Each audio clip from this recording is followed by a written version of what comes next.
Good evening, folks. It's Diamond with the Oppenheimer Ranch Project, bringing you a grand solar minimum update Saturday, February 24th, 10:48 p.m. Mountain Time 2018. What you're looking at is the mountain lion that visited us moments before the show today. Thanks to my neighbor for catching this awesome shot. Heads up, Danielle.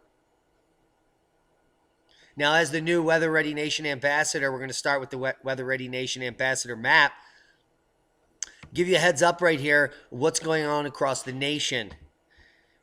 Your eyes should come right down here to Southern California, where you're going to look at these purple areas. This is a freeze warning in South Central California. And down here, Southwestern California, San Diego, we have a frost warning tonight, as well as wind advisories. All the areas in purple and pink are winter storm watches and warnings. And let's talk about the flooding. Flash flooding in maroon, flood watches and flash flood watches in dark green and green. We have 12 states across the U.S. currently in flood stage or flood warnings in 12 states. And let's get to the news about those floods. Real quick, we can come over here. I'm going to leave you links to the short-range public discussion of what's happening across the country. We have flash flooding likely in the southern plains into the Ohio Valley today and tonight. An enhanced risk of severe thunderstorms and tornadoes over parts of the lower Mississippi and lower Ohio valleys. Heavy snow over the Cascades and northern Rockies. Heavy snow for the upper Mississippi Valley and upper Great Lakes. And on and on. This will go on to describe the weather patterns that we're going to be seeing for the next 48 hours. Grand solar minimum much? I think so. Floodwaters prompt Kent County state of emergency declaration. This isn't the only state of emergency coming out in the last 24 hours. There are 48 pictures of flooding. Kent County leaders have declared a local state of emergency because of the significant flooding. Declaring a state of emergency is an indicator that significant resources have been targeted at the city, township, and county levels. Real quick, run through. We have amazing photos coming from this event. Oh, it's not giving us clicks. Well, you know how that works. Bear with me. Cincinnati flooding. The National Weather Service predicts the river to reach 60 feet in Sharonville and warns of potential evacuation. Here's the visual. The Ohio River crested at 55 feet on Thursday, expected to go to 64 feet. No, that was in March. It's expected to be at 60 feet this weekend.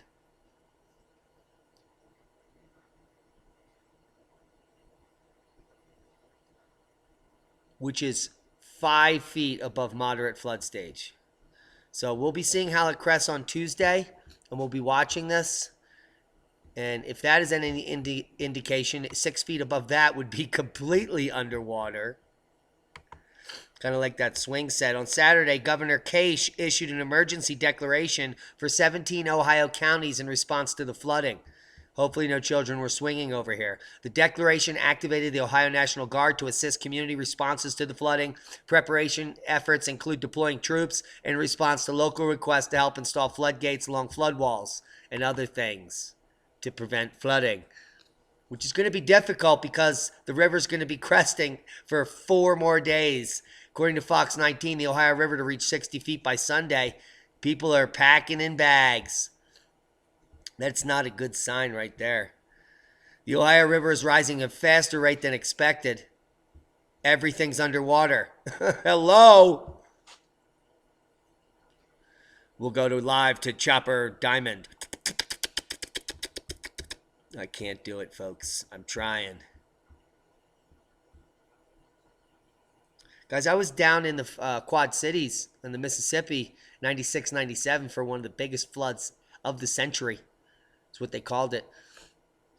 And what we've been seeing is as cosmic rays increase, more and more flooding events. And because of the nature of the cosmic ray increase over the next 10 to 12 years, this is just the beginning of a whole new gamut of crazy pictures that are going to be coming from a city near you.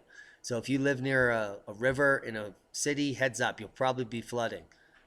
Now, the river is already at the highest level since 1997 when the river rose to 64.7 feet. And early this week, the river was projected to crest at 59.5 by Tuesday. So we're going to be watching the river.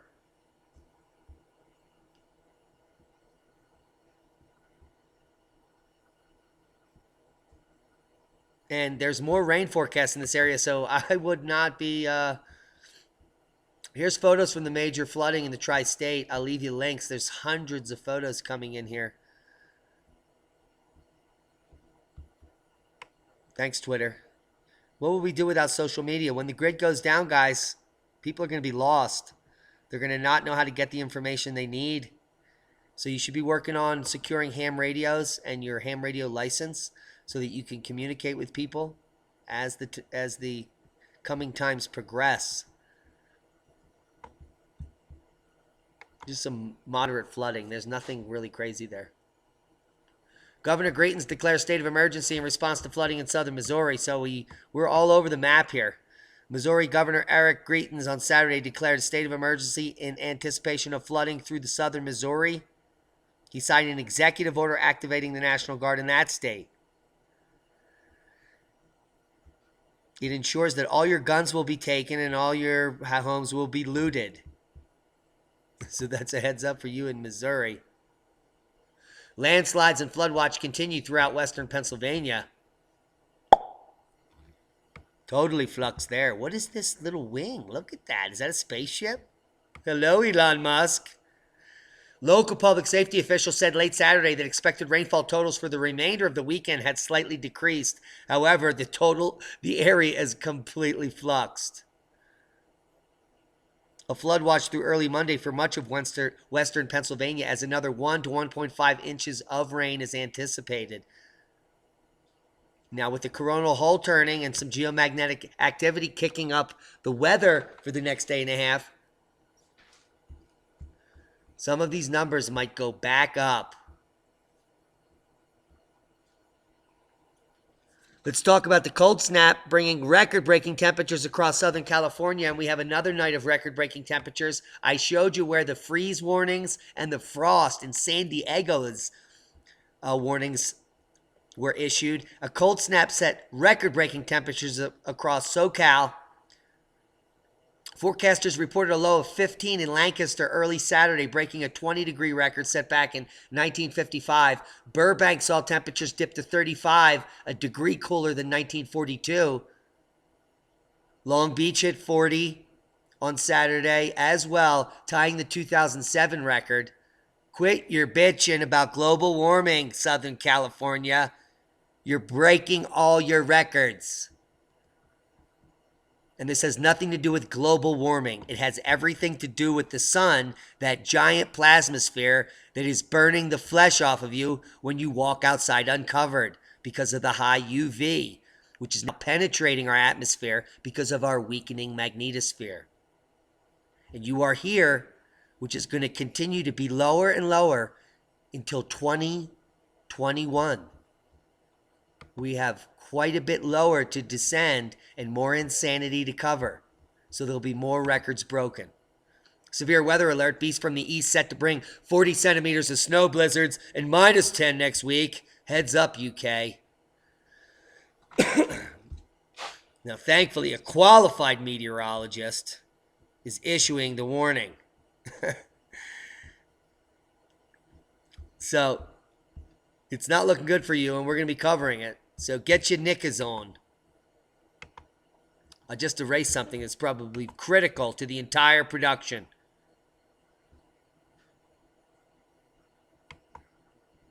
Not really. That's what we just erased. And that's a boom. Guys, let's take it to cosmic ray flux increase. This is coming from Bartol cosmic ray muon intensities from Kuwait. And I was able to get February 17th to present, and you can see a major uptick in the muon in many of these readings. So I would anticipate from these readings that we might have some volcanic activity, an uptick coming soon. We're going to be talking about more cosmic ray charts as we go. Let's talk about the volcanoes today. And we have a new volcano to add to the list. Semeru, Reventador, Mayon, Sinabung, and Ebeko. We talked about Ebeko erupting and nothing being on the mainstream yesterday. Well, there's something that hit the wire, so we'll cover it. We have an eruption at Ebeko again today.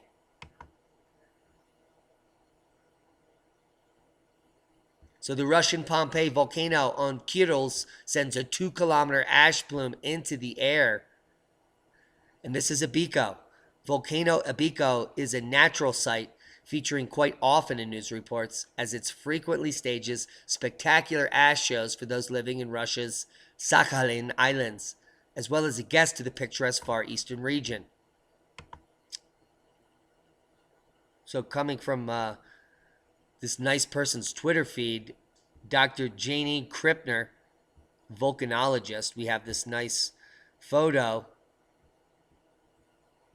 of some atmospheric aerosols, thanks to Ebeko, which has had an uptick. It lies in the Pashmishir Island in the northern Kurils, sent up into the air an ash plume of 2 kilometers. Nothing significant, but there is an uptick there. Let's talk about the Bay Area earthquake swarms edging towards the major Calaveras Fault. Heads up, Danville. We covered the Danville earthquake yesterday. And this earthquake swarm is moving south, and boom, there's a little blow up there on the Calaveras Fault, which can kick off a 7.0 or greater. And the current hazard rank is 73. Which means if you're near the Calaveras Fault in Ramon or Danville, you better have a preparedness plan. That's a boom. With a slip rate of 15 millimeters a year and a length of about 100 kilometers, the Calaveras is highly active and certainly capable of an M7 plus earthquake. The fault cuts through the town of Walnut Creek, San Ramon, Dublin, Pleasanton, Sunol, and Hollister. The largest historical quake on the Calaveras Fault was an M6.6 event in 1911 during the centennial minimum period of high cosmic ray flux, which also coincided with the downward arm of cycle 14. Here we are on the downward arm of 24.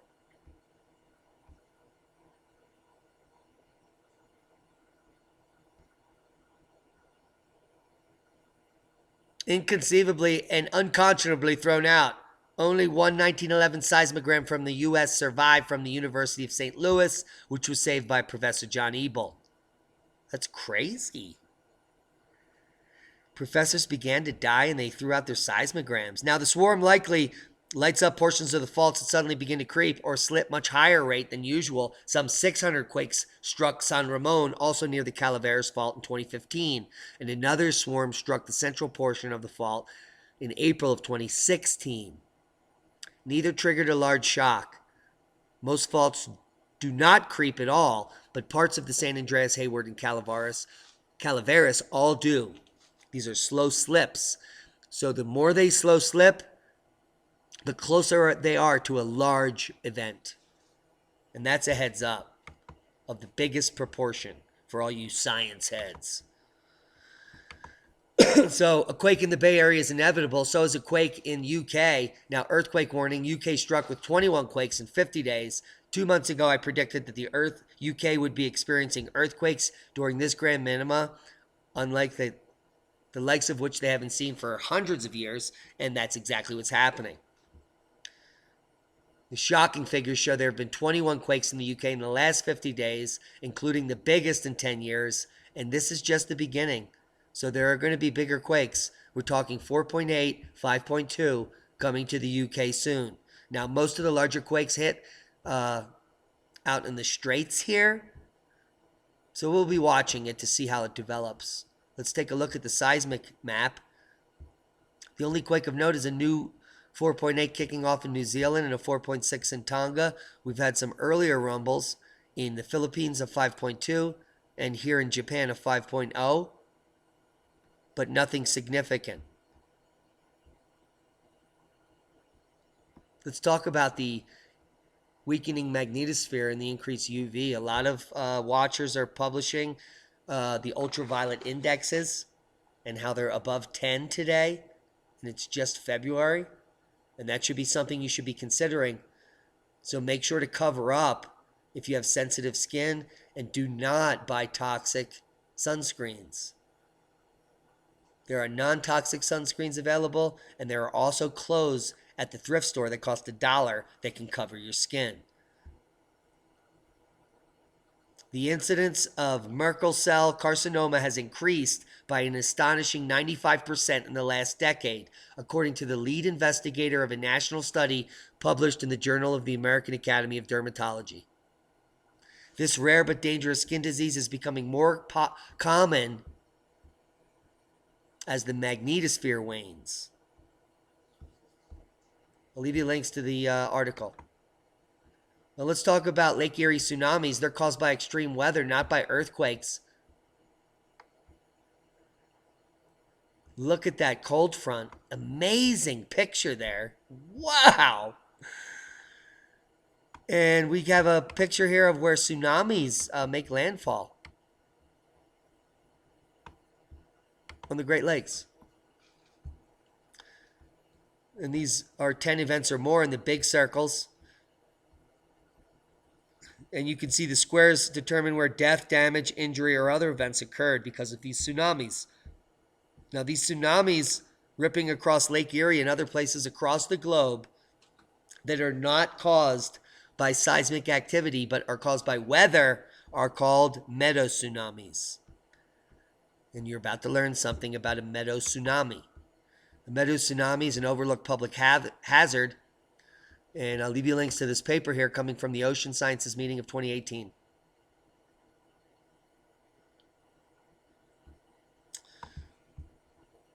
Now, the interesting thing about them is that they also occur in oceans, and some people really don't recognize them. But here's a meteotsunami happening right here. So I'll give you a quick glimpse into what they look like.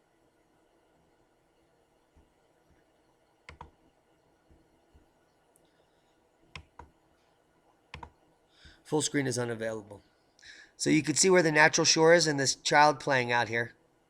And then it looks like just a wave coming in.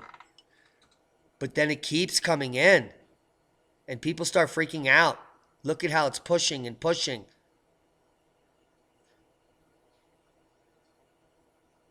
So all of a sudden, everything came up several feet here. Pretty amazing. As these storm fronts become more intense moving forward, we're going to see more of these meteotsunamis. So it's important to stay away from the coastline during storms, as many of the sheeple tend to run towards rivers and oceans when tsunami warnings are issued. If you're an informed person or awoke, you should be moving away, because it doesn't only take a seismic event to create a tsunami.